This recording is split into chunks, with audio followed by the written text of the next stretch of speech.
How to create QR code for location in Google Maps. Hey guys, welcome back to our channel. In today's video, we will talk about this short tutorial.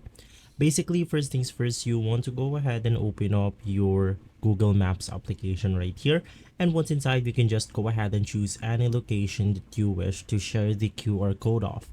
Now, in my case, I'll go ahead and pick this random location right here. To do so, you can just go ahead and hold click on a specific location and it will go ahead and pinpoint what you have tapped on your screen. From here, you simply want to go ahead and click on the share button. Right after clicking on share, you want to copy the URL right here. And right after, you can just go ahead and open up your browser.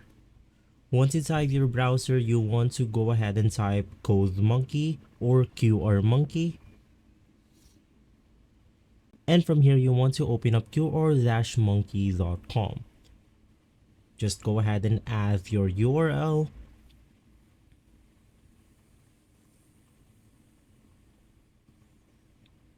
And from here, you want to go ahead and click on generate.